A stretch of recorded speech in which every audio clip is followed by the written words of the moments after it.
ശാന്തി. 12/6/24 പ്രഭാതമുരളി ബാബ്ദാദ മധുബൻ.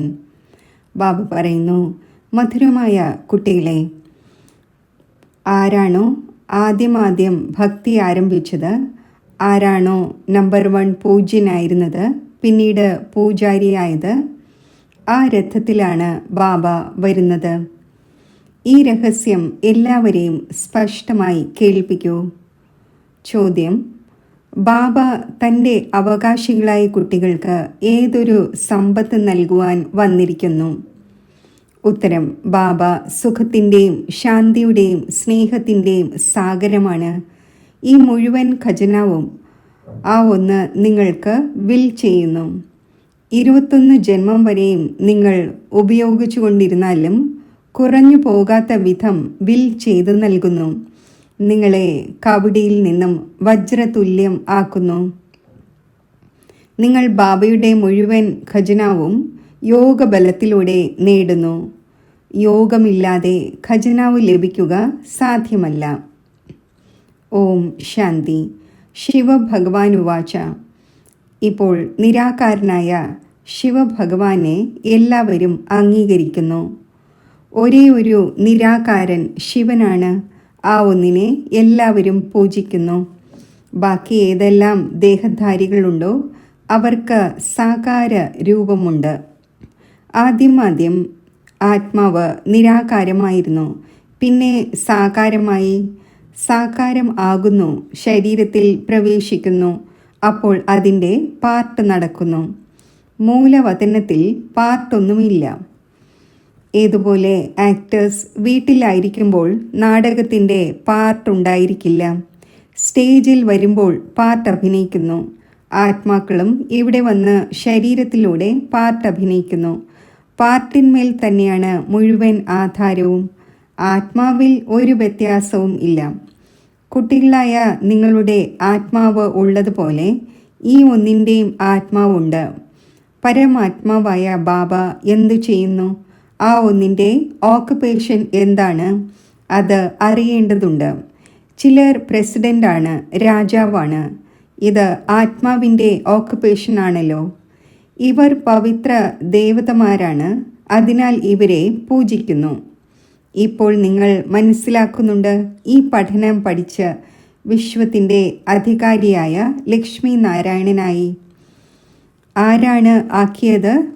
പരമാത്മാവ്. ആത്മാക്കളായ നിങ്ങളും പഠിപ്പിക്കുന്നു. മഹത്വം ഇതാണ്. ആ ബാബ വന്ന് കുട്ടികളായി നിങ്ങളെ പഠിപ്പിക്കുന്നു. രാജയോഗവും പഠിപ്പിക്കുന്നു. എത്ര സഹജമാണ്! ഇതിനെ പറയുന്നത് രാജയോഗം എന്നാണ്. ബാബയെ ഓർമ്മിക്കുന്നതിലൂടെ നമ്മൾ സദോ പ്രധാനമായി മാറുന്നു. ബാബ സദോ പ്രധാനം തന്നെയാണ്. ആ ഒന്നിൻ്റെ എത്ര മഹിമ പാടുന്നു! ഭക്തിമാർഗത്തിൽ എത്ര ഫലങ്ങളും പാലും മറ്റും അർപ്പിക്കുന്നു. അറിവൊന്നുമില്ല. ദേവതമാരെ പൂജിക്കുന്നു.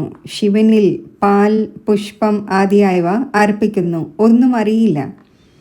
ദേവതമാരാണ് രാജ്യം ഭരിച്ചത്. ശരി, ശിവനിൽ എന്തുകൊണ്ട് അർപ്പിക്കുന്നു? ഇത്രയും പൂജിക്കാൻ തക്കവണ്ണം ആ ഒന്ന് എന്ത് കർത്തവ്യമാണ് ചെയ്തത്? ദേവതമാരെ കുറിച്ചാണെങ്കിൽ പിന്നെയും അറിയാം. അവർ സ്വർഗത്തിൻ്റെ അധികാരിയാണ്. അവരെ ആരാണ് ആക്കിയത്? ഇതും അറിയില്ല. ശിവന്റെ പൂജയും ചെയ്യുന്നു. പക്ഷേ ഇത് ഭഗവാനാണ് ഇവരെ ഇങ്ങനെ ആക്കിയത് എന്നത് ചിന്തയിലില്ല. എത്ര ഭക്തി ചെയ്യുന്നു! എല്ലാം അറിവില്ലാതെയാണ്. നിങ്ങളും ശിവന്റെ പൂജ ചെയ്തിട്ടുണ്ടാകും. ഇപ്പോൾ നിങ്ങൾ മനസ്സിലാക്കുന്നു, മുൻപ് യാതൊന്നും അറിഞ്ഞിരുന്നില്ല. ആ ഒന്നിൻ്റെ ഓക്കുപേഷൻ എന്താണ്? എന്ത് സുഖം നൽകുന്നു? ഒന്നും അറിയാമായിരുന്നില്ല. ഈ ദേവതമാർ സുഖം നൽകുന്നുണ്ടോ? രാജാവും റാണിയും പ്രജകൾക്ക് സുഖം നൽകുന്നു. എന്നാൽ അവരെ ശിവബാബയാണ് ഇങ്ങനെ ആക്കിയത്. ആ ഒന്നിൻ്റേതാണ് മഹത്വം. ഇവരാണെങ്കിൽ കേവലം രാജ്യം ഭരിക്കുകയാണ്. പ്രജകളും ഉണ്ടാകുന്നു. പിന്നെ ഇവർ ആരുടെയും മംഗളമൊന്നും ചെയ്യുന്നില്ല. അഥവാ ചെയ്യുന്നുണ്ടെങ്കിൽ തന്നെ അല്പകാലത്തേക്കാണ്. ഇപ്പോൾ കുട്ടികളായി നിങ്ങളെ ബാബ ഇരുന്ന് പഠിപ്പിക്കുന്നു. ആ ഒന്നിനെ കല്യാൺകാരി എന്ന് പറയുന്നു. ബാബ തൻ്റെ പരിചയം നൽകുന്നു. എൻ്റെ ലിംഗത്തിൻ്റെ പൂജ നിങ്ങൾ ചെയ്തിരുന്നു. അതിനെ പരമാത്മാവ് എന്ന് പറഞ്ഞിരുന്നു. പരമ ആത്മാവ് എന്നതിൽ നിന്നും പരമാത്മാവ് ആകുന്നു. എന്നാൽ ഈ ഒന്ന് എന്തു ചെയ്യുന്നു എന്നതറിയുന്നില്ല. കേവലം ഇങ്ങനെ പറയുന്നു, ആ ഒന്ന് സർവവ്യാപിയാണ്, നാമരൂപങ്ങളിൽ നിന്നും വേറിട്ടവനാണ് എന്നെല്ലാം. പിന്നെ ആ ഒന്നിൻ്റെ മേൽ പാലും മറ്റും അർപ്പിക്കുന്നത് ശോഭിക്കുന്നില്ല. ആകാരമുണ്ട്, അപ്പോഴാണല്ലോ അതിന്മേൽ അർപ്പിക്കുന്നത്. അതിനെ നിരാകാരൻ എന്ന് പറയാൻ സാധിക്കില്ല. നിങ്ങളോട് മനുഷ്യർ വളരെയധികം തർക്കിക്കുന്നു. ബാബയുടെ മുന്നിലും വന്ന് ആർഗ്യൂ ചെയ്യും. വെറുതെ തല കേടാക്കും. നേട്ടം ഒന്നും തന്നെയില്ല. ഇത് മനസ്സിലാക്കിച്ചു കൊടുക്കുക എന്നത് കുട്ടികളായ നിങ്ങളുടെ ജോലിയാണ്. കുട്ടികളായി നിങ്ങൾ അറിയുന്നുണ്ട് ബാബ നമ്മളെ എത്ര ഉയർന്നതാക്കി. ഇത് പഠനമാണ്. ബാബ ടീച്ചറായി പഠിപ്പിക്കുന്നു. നിങ്ങൾ മനുഷ്യനിൽ നിന്നും ദേവതയാകുന്നതിനായി പഠിച്ചുകൊണ്ടിരിക്കുന്നു. ദേവീ ദേവതമാരുള്ളത് സത്യയുഗത്തിലാണ്, കലിയുഗത്തിൽ ഉണ്ടായിരിക്കുന്നില്ല. പവിത്രമായവർക്ക് കഴിയാൻ തക്കവണ്ണം രാമരാജ്യമേയില്ല. ദേവീ ദേവതമാർ ഉണ്ടായിരുന്നു, പിന്നെ വാമമാർഗത്തിലേക്ക് പോകുന്നു. പിന്നെ എങ്ങനെയാണോ ചിത്രം കാണിച്ചിരിക്കുന്നത് അങ്ങനെയല്ല. ജഗന്നാഥൻ്റെ ക്ഷേത്രത്തിൽ നിങ്ങൾ നോക്കുകയാണെങ്കിൽ കറുത്ത ചിത്രമാണ്. ബാബ പറയുന്നു, മായയെ ജയിച്ച് ജഗത് ജീതാകൂ. അവർ പിന്നെ ജഗന്നാഥ് എന്ന നാമം വെച്ചിരിക്കുന്നു. മുകളിൽ എല്ലാം മോശമായ ചിത്രമാണ് കാണിച്ചിരിക്കുന്നത്. ദേവതമാർ വാമമാർഗത്തിലേക്ക് പോയി അപ്പോൾ കറുത്തവരായി മാറി അതിൻ്റെയും പൂജ ചെയ്തുകൊണ്ടിരിക്കുന്നു. മനുഷ്യർക്കാണെങ്കിൽ ഒന്നും അറിയില്ല. എപ്പോഴാണ് നമ്മൾ പൂജ്യരായിരുന്നത്? 84 ജന്മങ്ങളുടെ കണക്ക് ആരുടെയും ബുദ്ധിയിലില്ല. ആദ്യം പൂജ്യവും സദോ പ്രധാനവുമാണ്. പിന്നെ 84 ജന്മം എടുത്തെടുത്ത് തമോ പ്രധാനവും പൂജാരിയുമായി മാറുന്നു. രഘുനാഥ ക്ഷേത്രത്തിൽ കറുത്ത ചിത്രം കാണിക്കുന്നു. അതിൻ്റെ അർത്ഥമൊന്നും മനസ്സിലാക്കുന്നില്ല.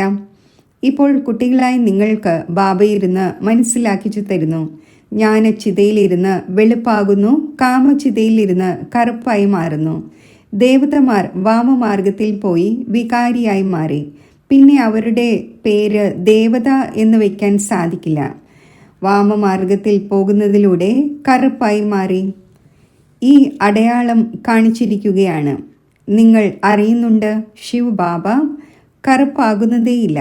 ആ ഒന്ന് വജ്രമാണ്. ആ ഒന്ന് നിങ്ങളെയും വജ്രതുല്യമാക്കുന്നു. ആ ഒന്ന് ഒരിക്കലും കറുപ്പാകുന്നില്ല. ആ ഒന്നിനെ പിന്നെ എന്തുകൊണ്ട് കറുപ്പാക്കിയിരിക്കുന്നു?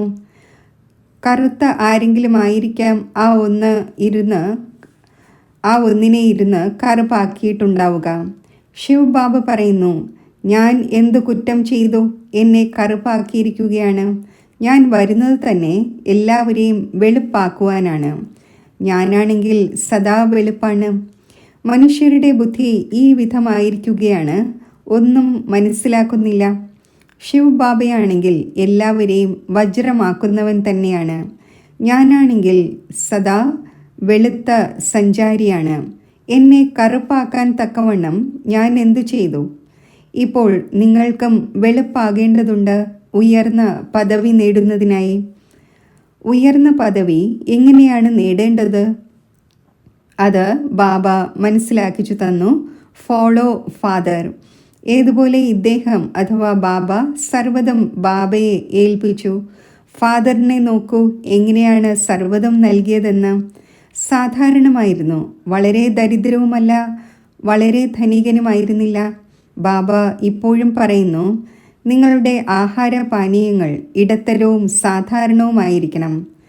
വളരെ ഉയർന്നതുമാകരുത്, വളരെ കുറഞ്ഞതുമാകരുത്. ബാബ തന്നെയാണ് എല്ലാ ശിക്ഷണവും നൽകുന്നത്. ഈ ഒന്നും സാധാരണമായി തന്നെയാണ് കാണപ്പെടുന്നത്. നിങ്ങളോടും പറയുന്നു, എവിടെയാണ് ഭഗവാൻ കാണിച്ചു തരൂ? ആത്മാവ് ബിന്ദുവാണ്. അതിനെ കാണുവാനാകുമോ? ആത്മാവിൻ്റെ സാക്ഷാത്കാരം ഈ കണ്ണുകളിലൂടെ അല്ല ഉണ്ടാകുന്നത് എന്നത് അറിയുന്നുണ്ട്. നിങ്ങൾ പറയുന്നു, ഭഗവാനാണ് പഠിപ്പിക്കുന്നത്. അപ്പോൾ തീർച്ചയായും ഒരു ശരീരധാരി ഉണ്ടാകും. നിരാകാരൻ എങ്ങനെ പഠിപ്പിക്കും? മനുഷ്യർക്ക് ഒന്നും അറിയില്ല. ഏതുപോലെ നിങ്ങൾ ആത്മാവാണ്, ശരീരത്തിലൂടെ പാർട്ട് അഭിനയിക്കുന്നു. ആത്മാവ് തന്നെയാണ് പാർട്ട് അഭിനയിക്കുന്നത്. ആത്മാവ് തന്നെയാണ് ശരീരത്തിലൂടെ സംസാരിക്കുന്നത്. അപ്പോൾ ആത്മാവ് വാചയാണ്. എന്നാൽ ആത്മാവ് വാച എന്നത് ശോഭിക്കുന്നില്ല. ആത്മാവ് വാനപ്രസ്ഥമാണ്, വാണിക്കുപരിയാണ്. സംസാരിക്കുന്നത് ശരീരത്തിലൂടെ തന്നെയായിരിക്കും. ശബ്ദത്തിനുപരി കേവലം ആത്മാവ് മാത്രമാണ് വസിക്കുന്നത്. ശബ്ദത്തിൽ വരണമെങ്കിൽ ശരീരം തീർച്ചയായും വേണം. ബാബയും ജ്ഞാനത്തിൻ്റെ സാഗരമാണ്. അപ്പോൾ തീർച്ചയായും ഒരാളുടെ ശരീരത്തിൻ്റെ ആധാരം എടുക്കുമല്ലോ. അതിനെ രഥം എന്ന് പറയുന്നു. ഇല്ലെങ്കിൽ ആ ഒന്ന് എങ്ങനെ കേൾപ്പിക്കും? ബാബ പതിതത്തിൽ നിന്നും പാവനമാകുന്നതിനുള്ള ശിക്ഷണം നൽകുന്നു. പ്രേരണയുടെ കാര്യമില്ല. ഇത് ജ്ഞാനത്തിൻ്റെ കാര്യമാണ്. ആ ഒന്ന് എങ്ങനെ വരും? ആരുടെ ശരീരത്തിൽ വരും? വരുന്നത് തീർച്ചയായും മനുഷ്യനിൽ തന്നെയാണ്. ഏതു മനുഷ്യനിൽ വരും? നിങ്ങൾക്കല്ലാതെ ആർക്കും അറിയില്ല. രചയിതാവ് സ്വയമേ ഇരുന്ന് തൻ്റെ പരിചയം നൽകുന്നു. ഞാൻ എങ്ങനെ ഏത് രഥത്തിൽ വരുന്നു? കുട്ടികൾ അറിയുന്നുണ്ട് ബാബയുടെ രഥം ഏതാണ്. ധാരാളം മനുഷ്യർ കുഴങ്ങിപ്പോയിരിക്കുകയാണ്. ഏതിൻ്റെ എല്ലാം രഥമാണ് ഉണ്ടാക്കുന്നത്? മൃഗത്തിലോ മറ്റോ വരിക സാധ്യമല്ല. ബാബു പറയുന്നു, ഞാൻ ഏത് മനുഷ്യനിൽ വരണം എന്നത് മനസ്സിലാക്കുവാൻ സാധിക്കില്ല. വരുന്നതും ഭാരതത്തിൽ തന്നെയാണ് ഉണ്ടാകുന്നത്. ഭാരതവാസികളിലും ആരുടെ ശരീരത്തിലാണ് വരേണ്ടത്? പ്രസിഡന്റിൻ്റെയോ സന്യാസിയുടെയോ മഹാത്മാവിൻ്റെയോ രഥത്തിൽ വരുമോ? പവിത്ര രഥത്തിലാണ് വരേണ്ടത് എന്നുമല്ല. ഇത് രാവണ രാജ്യമാണ്. ദൂരദേശത്ത് വസിക്കുന്നവൻ എന്ന് മഹിമയുമുണ്ട്. ഇതും കുട്ടികൾ അറിയുന്നുണ്ട്. ഭാരതം അവിനാശി ഖണ്ഡമാണ്. ഒരിക്കലും അതിൻ്റെ വിനാശം ഉണ്ടാകുന്നില്ല. അവിനാശിയായ ബാബ അവിനാശിയായ ഭാരതഖണ്ഡത്തിൽ തന്നെയാണ് വരുന്നത്. ഏത് ശരീരത്തിലാണ് വരുന്നത്? അത് സ്വയമേ പറഞ്ഞു തരുന്നു. മറ്റാർക്കും അറിയുവാൻ സാധിക്കില്ല. നിങ്ങൾ അറിയുന്നുണ്ട്. ഏതെങ്കിലും സന്യാസിയിലോ മഹാത്മാവിലോ പോലും വരിക സാധ്യമല്ല. അവർ ഹഠയോഗികളാണ്, നിവൃത്തി മാർഗത്തിലുള്ളവരാണ്. പിന്നെ അവശേഷിക്കുന്നത് ഭാരതവാസികളായ ഭക്തരാണ്. ഇനി ഭക്തർക്കിടയിലും ഏത് ഭക്തനിൽ വരും? പുരാതന ഭക്തൻ ആയിരിക്കണം. അയാൾ വളരെയധികം ഭക്തി ചെയ്തിട്ടുണ്ടാകണം. ഭക്തിക്കുള്ള ഫലം ഭഗവാന് നൽകുവാനായി വരേണ്ടി വരും. ഭാരതത്തിൽ ഭക്തർ അനേകമുണ്ട്. ഇങ്ങനെ പറയും, ഇദ്ദേഹം വലിയ ഭക്തനാണ്, ഇദ്ദേഹത്തിലാണ് വരേണ്ടത്. ഇങ്ങനെ വളരെ പേർ ഭക്തരായി മാറുന്നു. ഇന്നലെ ആർക്കെങ്കിലും വൈരാഗ്യം വന്നു ഭക്തനായി മാറി എന്നിരിക്കട്ടെ, അത് ഈ ജന്മത്തിലെ ഭക്തനായല്ലോ, അയാളിൽ വരികയില്ല. ഞാൻ വരുന്നത് ആരാണോ ആദ്യമാദ്യം ഭക്തി ആരംഭിച്ചത് ആ ഒന്നിലാണ്. ദ്വാപരം മുതൽ ഭക്തി ആരംഭിച്ചു. ഈ കണക്ക് ആർക്കും മനസ്സിലാക്കാൻ സാധിക്കില്ല. എത്ര ഗുപ്തമായ കാര്യങ്ങളാണ്. ഞാൻ വരുന്നത് ആരാണോ ആദ്യമാദ്യം ഭക്തി ആരംഭിച്ചത് അദ്ദേഹത്തിലാണ്. ആരാണോ നമ്പർ 1 പൂജ്യനായിരുന്നത് അതുതന്നെ പിന്നെ നമ്പർ 1 പൂജാരിയുമാകും. സ്വയമേ പറയുന്നു, ഈ രഥം തന്നെയാണ് ആദ്യ നമ്പറിൽ പോകുന്നത്. പിന്നെ 84 ജന്മങ്ങളും ഇദ്ദേഹം തന്നെ എടുക്കുന്നു. ഞാൻ ഇദ്ദേഹത്തിൻ്റെ തന്നെ വളരെയധികം ജന്മങ്ങളുടെ അന്തിമത്തിൻ്റെയും അന്തിമത്തിൽ പ്രവേശിക്കുന്നു. ഇദ്ദേഹത്തിന് തന്നെയാണ് വീണ്ടും നമ്പർ 1 രാജാവാകേണ്ടത്. ഇദ്ദേഹം വളരെയധികം ഭക്തി ചെയ്തിരുന്നു. ഭക്തിയുടെ ഫലവും ഇദ്ദേഹത്തിന് ലഭിക്കേണ്ടതുണ്ട്.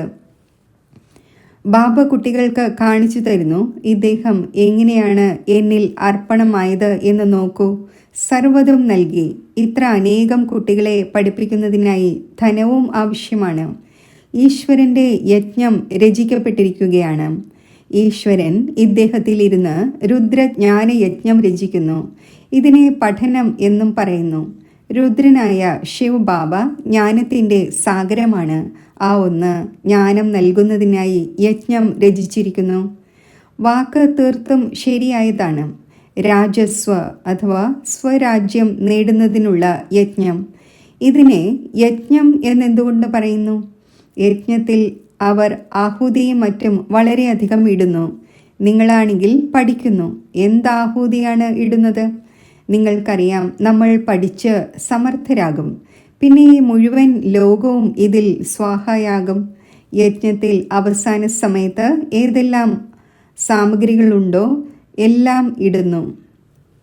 കുട്ടികളായ നിങ്ങൾ ഇപ്പോൾ അറിയുന്നുണ്ട്, നമ്മളെ ബാബ പഠിപ്പിച്ചുകൊണ്ടിരിക്കുന്നു. ബാബയാണെങ്കിൽ വളരെ സാധാരണമാണ്. മനുഷ്യർ എന്തറിയാൻ? ആ വലിയ വലിയ ആൾക്കാർക്ക് വളരെ വലിയ മഹിമയുണ്ടാകുന്നു. ബാബയാണെങ്കിൽ വളരെ സാധാരണമായി സിമ്പിളായി ഇരിക്കുകയാണ്. മനുഷ്യർക്ക് എങ്ങനെ അറിയാൻ കഴിയും? ഈ ദാദയാണെങ്കിൽ രത്നവ്യാപാരിയായിരുന്നു. ശക്തി കാണപ്പെടുന്നൊന്നുമില്ല. ഇദ്ദേഹത്തിൽ ഏതോ ശക്തിയുണ്ട് എന്ന് കേവലം പറയുന്നു, ഇത്രമാത്രം. ഇദ്ദേഹത്തിൽ സർവശക്തിവാനായ ബാബയുണ്ട് എന്നത് മനസ്സിലാക്കുന്നില്ല. ഇദ്ദേഹത്തിൽ ശക്തിയുണ്ട്. ആ ശക്തിയും എവിടെ നിന്നും വന്നു? ബാബ പ്രവേശിച്ചുവല്ലോ. അപ്പോൾ ആ ഒന്നിൻ്റെ ഖജനാവ് ആ ഒന്ന് വെറുതെ അങ്ങനെ നൽകുന്നില്ല. നിങ്ങൾ യോഗബലത്തിലൂടെ നേടുന്നു. ആ ഒന്ന് സർവശക്തിവാൻ തന്നെയാണ്. ആ ഒന്നിൻ്റെ ശക്തി എവിടെയും പോകുന്നില്ല. പരമാത്മാവ് സർവശക്തിവാനാണ് എന്നെന്തുകൊണ്ട് പാടപ്പെടുന്നു? ഇതും ആരും അറിയുന്നില്ല. ബാബ വന്ന് എല്ലാ കാര്യങ്ങളും മനസ്സിലാക്കിച്ചു തരുന്നു. ബാബ പറയുന്നു, ഞാൻ ആരിൽ പ്രവേശിക്കുന്നുവോ ഇദ്ദേഹത്തിൽ പൂർണ്ണമായും തുരുമ്പ് കയറിയിരിക്കുകയായിരുന്നു. പഴയ ദേശം, പഴയ ശരീരം അദ്ദേഹത്തിൻ്റെ വളരെയധികം ജന്മങ്ങളുടെ അന്തിമത്തിൽ വരുന്നു. ഏതൊരു തുരുമ്പ് കയറിയിരിക്കുന്നുവോ അത് ആർക്കും നീക്കം ചെയ്യാൻ സാധിക്കില്ല. തുരുമ്പ് നീക്കം ചെയ്യുന്നവൻ ഒരേ ഒരു സദ്ഗുരുവാണ്. ആ ഒന്ന് എവർ പ്യുവറാണ്. ഇത് നിങ്ങൾ മനസ്സിലാക്കുന്നുണ്ട്. ഇതെല്ലാം ബുദ്ധിയിൽ ഇരുത്തുന്നതിനായും സമയം ആവശ്യമാണ്. കുട്ടികളായ നിങ്ങൾക്ക് ബാബ എല്ലാം വിൽ ചെയ്ത് നൽകുന്നു. ബാബ ജ്ഞാനത്തിൻ്റെ സാഗരവും ശാന്തിയുടെ സാഗരവുമാണ്. മുഴുവൻ കുട്ടികൾക്ക് വിൽ ചെയ്യുന്നു. വരുന്നതും പഴയ ലോകത്തിലാണ്. ആര് വജ്രതുല്യമായിരുന്നുവോ പിന്നെ കൗടി തുല്യമായോ ആ ഒന്നിൽ തന്നെയാണ് പ്രവേശിക്കുന്നത്. അവരാണെങ്കിൽ ഈ സമയത്ത് കോടിപതി ആയിരിക്കാം, എന്നാൽ അല്പകാലത്തേക്കാണ്. എല്ലാം ഇല്ലാതായി പോകും. വർത്ത് പൗണ്ട് നിങ്ങൾ ആകുന്നു. ഇപ്പോൾ നിങ്ങളും സ്റ്റുഡൻ്റാണ്. ഇദ്ദേഹവും സ്റ്റുഡൻ്റാണ്. ഇദ്ദേഹവും വളരെയധികം ജന്മങ്ങളുടെ അന്തിമത്തിലാണ്. തുരുമ്പ് കയറിയിരിക്കുകയാണ്. ആരാണോ വളരെ നന്നായി പഠിക്കുന്നത് അവരിൽ തന്നെയാണ് തുരുമ്പ് കയറിയിരിക്കുന്നത്. അവർ തന്നെയാണ് ഏറ്റവും പതീതമാകുന്നത്. അവർക്ക് തന്നെയാണ് വീണ്ടും പാവനമാകേണ്ടത്. ഈ ഡ്രാമ ഉണ്ടാക്കപ്പെട്ടതാണ്. ബാബയാണെങ്കിൽ റിയലായ കാര്യം പറഞ്ഞു തരുന്നു. ബാബ ട്രൂത്താണ്. ആ ഒന്ന് ഒരിക്കലും തലകീഴായത് പറഞ്ഞു തരുന്നില്ല. ഈ എല്ലാ കാര്യങ്ങളും മനുഷ്യർക്കാർക്കും മനസ്സിലാക്കാൻ സാധിക്കില്ല. കുട്ടികളായി നിങ്ങൾക്കല്ലാതെ മനുഷ്യർക്ക് എങ്ങനെയാണ് അറിയാൻ കഴിയുക? ശരി, മധുരമധുരമായ വളരെ കാലം വേർപിരിഞ്ഞ ശേഷം തിരിച്ചു കിട്ടിയ കുട്ടികൾക്ക് മാതാവും പിതാവുമായ ബാബ് ദാദയുടെ സ്നേഹസ്മരണകൾ. Good morning. ആത്മീയ പിതാവിൻ്റെ ആത്മീയ കുട്ടികൾക്ക് നമസ്തേ. ധാരണയ്ക്കുള്ള മുഖ്യസാരം: ഉയർന്ന പദവി നേടുന്നതിനായി പൂർണ്ണമായും ഫാദറിനെ ഫോളോ ചെയ്യണം. സർവ്വതും ബാബയെ ഏൽപ്പിച്ച് ട്രസ്റ്റിയായി സൂക്ഷിക്കണം. പൂർണ്ണമായും അർപ്പണമാകണം. ആഹാരപാനീയങ്ങളും ജീവിത രീതികളും ഇടത്തരവും സാധാരണവുമാക്കി വയ്ക്കണം. വളരെ ഉയർന്നതുമാകരുത്, വളരെ താഴ്ന്നതുമാകരുത്. ബാബ സുഖത്തിൻ്റെയും ശാന്തിയുടെയും ജ്ഞാനത്തിൻ്റെയും ഏതൊരു ഖജനാവ് വിൽ ചെയ്തുവോ അത് മറ്റുള്ളവർക്കും നൽകണം. കല്യാണക്കാരി ആകണം.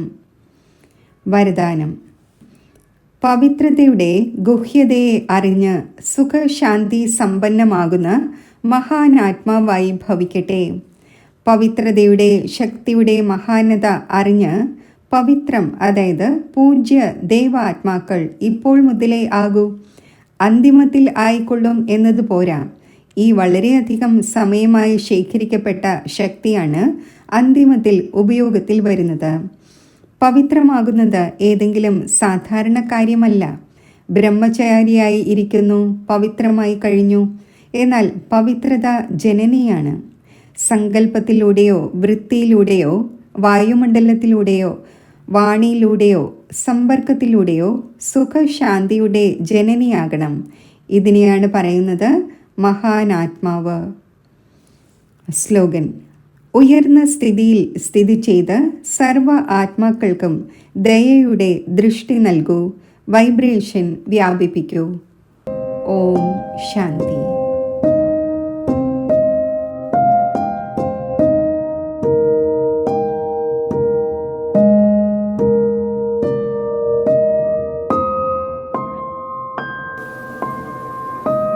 ഞാൻ ആത്മാവ് ഒരു തിളങ്ങുന്ന നക്ഷത്രമായി ഭൃഗുടിയാകുന്ന സിംഹാസനത്തിൽ സ്ഥിതി ചെയ്യുന്നു.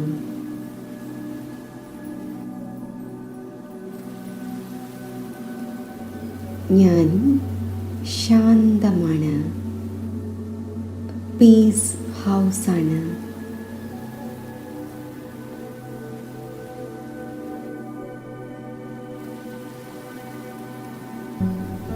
ശാന്തിയുടെ സ്വരൂപമാണ്.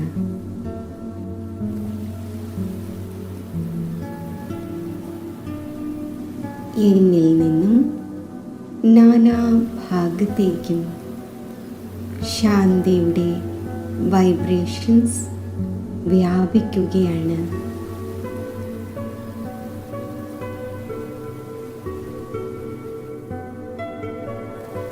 പരമധാമത്തിൽ ശാന്തിയുടെ സാഗരമായ പരമജ്യോതിസായ ശിവബാബയിൽ നിന്നും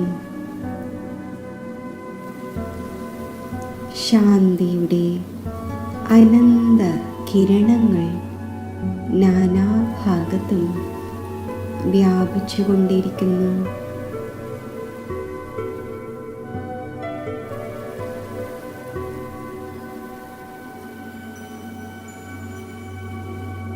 ശാന്തിയുടെ ആ കിരണങ്ങൾ ഇപ്പോൾ താഴേക്ക് വരികയാണ്. എന്നിൽ ഉൾക്കൊള്ളപ്പെടുകയാണ്.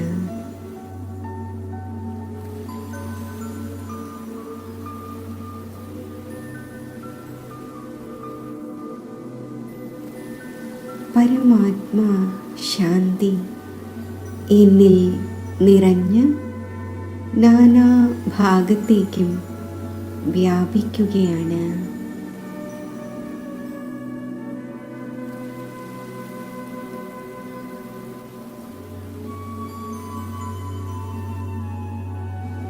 മുഴുവൻ വിശ്വത്തിലും ശാന്തിയുടെ ഈ തരംഗങ്ങൾ എത്തിച്ചേരുകയാണ്.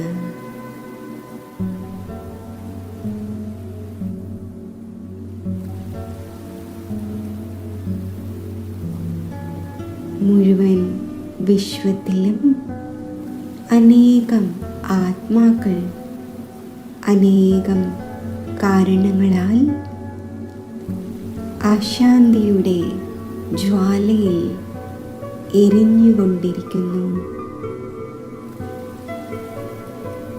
പരമാത്മാ ശാന്തിയുടെ ഈ തരംഗങ്ങൾ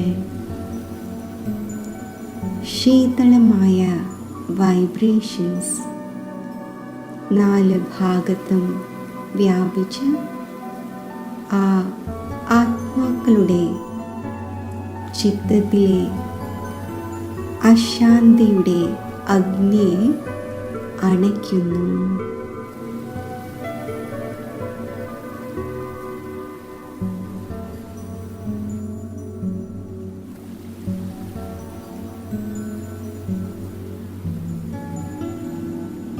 ആ സർവ ആത്മാക്കളുടെയും മനസ്സ് ശാന്തമായി കൊണ്ടിരിക്കുന്നു.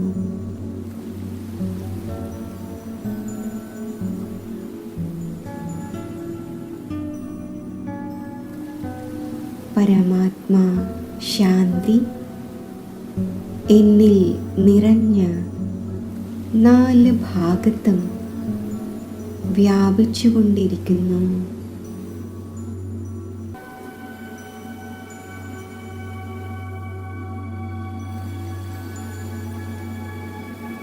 മുഴുവൻ വിശ്വത്തിലും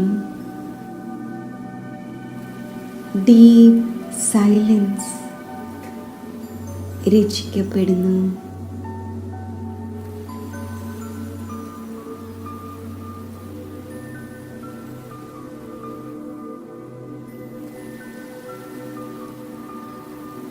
ഞാൻ ശാന്തിയുടെ ഫരിഷ്തയാണ്.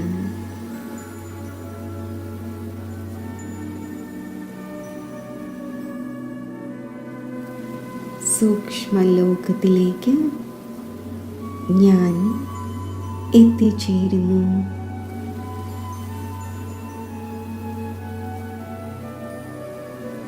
ഞാൻ ബാപ് ദാദയുടെ കൂടെയാണ്.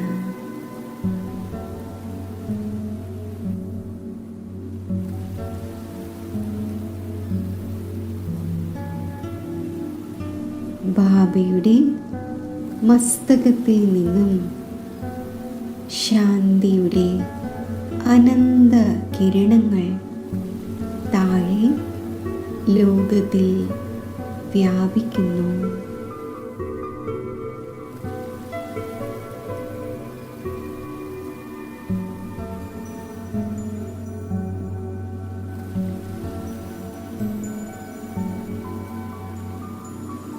ശാന്തിയുടെ സാഗരത്തിൻ്റെ ശാന്തിയുടെ സമ്പൂർണ്ണ പ്രവാഹം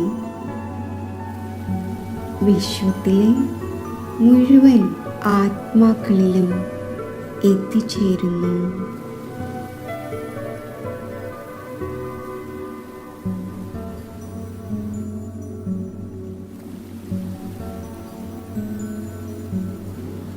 ഞാനും ബാബയുടെ കൂടെ പീസ് ഹൗസായി സ്ഥിതി ചെയ്യുന്നു.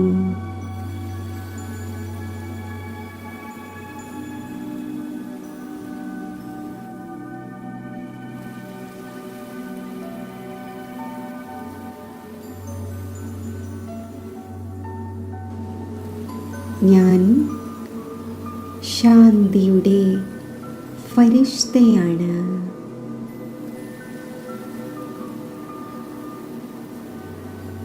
എൻ്റെ മസ്തകത്തിൽ നിന്നും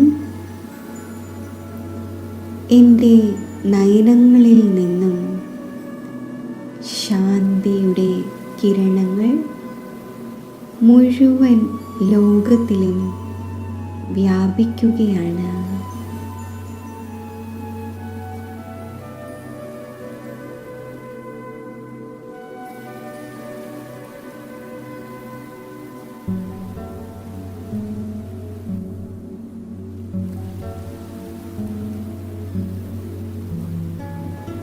സൂക്ഷ്മ ലോകത്തിൽ നിന്നും ബാപ് ദാദയോടൊപ്പം ഞാനും ശാന്തിയുടെ വൈബ്രേഷൻസ് മുഴുവൻ വിശ്വത്തിലേക്കും വ്യാപിപ്പിക്കുന്നു.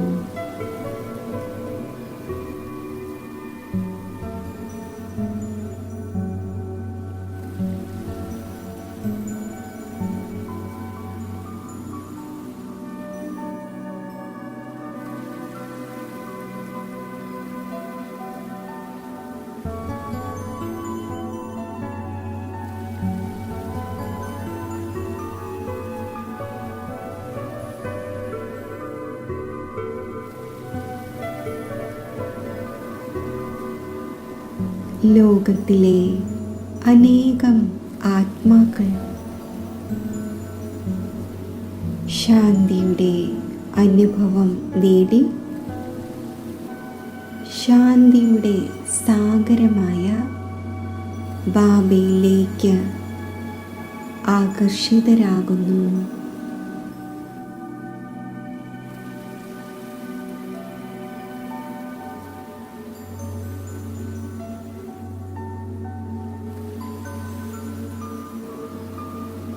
ഇപ്പോൾ ഞാൻ തിളങ്ങുന്ന മണിയായ ആത്മാവ് സൂക്ഷ്മ ദേഹത്തിൽ നിന്നും വേർപെട്ട് ശാന്തിധാമം ആകുന്ന എൻ്റെ ആത്മഗ്രഹത്തിലേക്ക് സഞ്ചരിക്കുന്നു.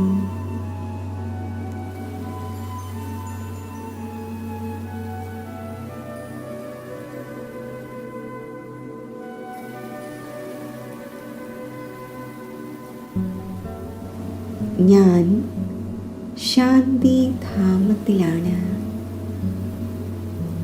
ഇവിടെ 4 ഭാഗത്തും അസീമമായ ശാന്തിയാണ്.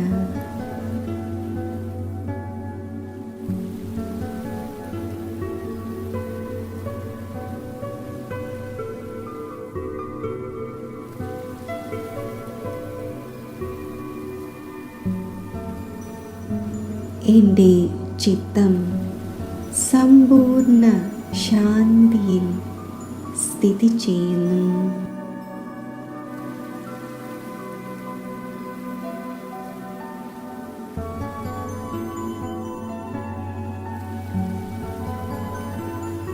എൻ്റെ മുന്നിൽ ശാന്തിയുടെ സാഗരത്തെ ഞാൻ ദർശിക്കുന്നു.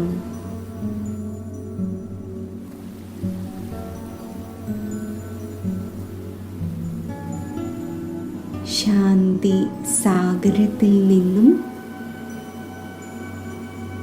ശാന്തിയുടെ അനന്ത കിരണങ്ങൾ താഴെ മുഴുവൻ ലോകത്തിലേക്കും വ്യാപിക്കുകയാണ്.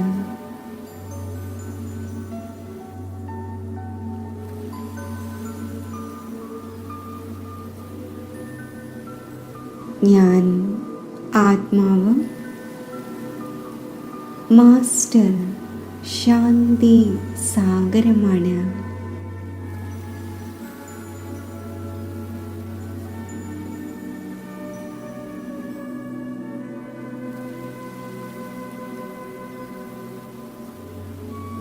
ശാന്തി സാഗരമായ ബാബയോടൊപ്പം മുഴുവൻ വിശ്വത്തിലേക്കും ശാന്തിയുടെ വൈബ്രേഷൻസ് വ്യാപിപ്പിക്കുകയാണ്.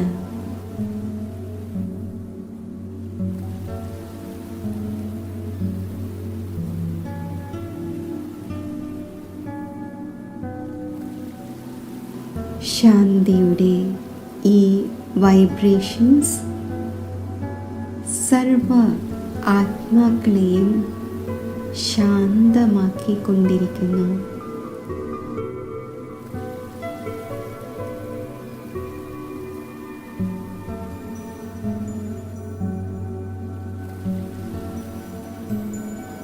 ലോകത്തിൽ നിന്നും അശാന്തി മാഞ്ഞു പോവുകയാണ്.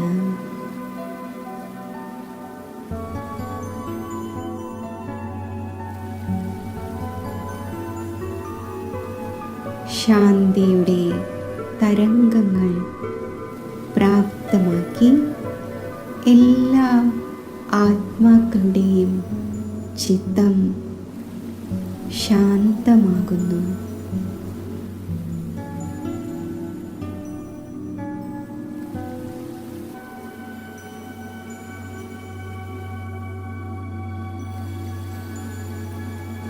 അന്തരീക്ഷം മുഴുവൻ ശാന്തിയുടെ തരംഗങ്ങൾ നിറഞ്ഞ് സമ്പൂർണ്ണ ശാന്തമാകുന്നു.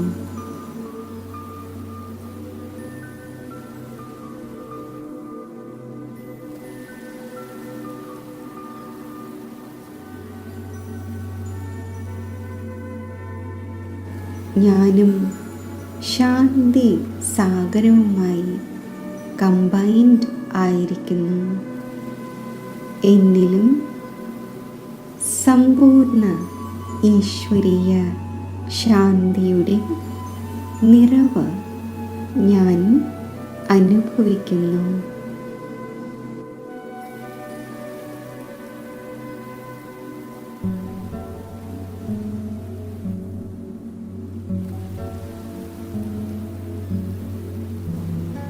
പരമാത്മാ ശാന്തിയാൽ നിറഞ്ഞിരിക്കുന്ന ഞാൻ ആത്മാവ്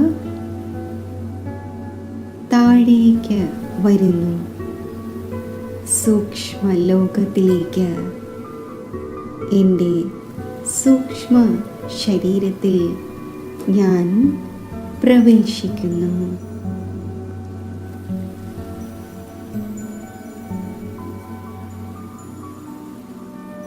ഞാൻ ശാന്തിയുടെ ഫരിഷ്തയാണ്. എന്നിൽ നിന്നും നാനാഭാഗത്തേക്കും ശാന്തിയുടെ പ്രകാശം വ്യാപിച്ചുകൊണ്ടിരിക്കുന്നു.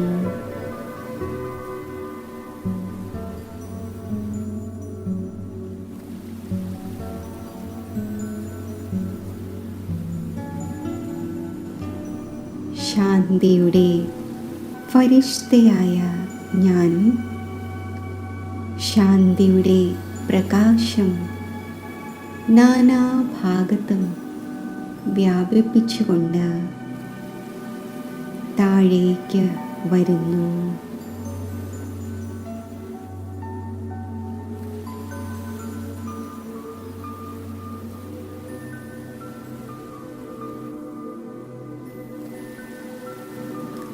ആകാശം മുഴുവൻ ശാന്തിയുടെ തരംഗങ്ങളായി നിറയുന്നു. മുഴുവൻ പ്രകൃതിയും ശാന്തിയുടെ കിരണങ്ങൾ ഉൾക്കൊള്ളുകയാണ്.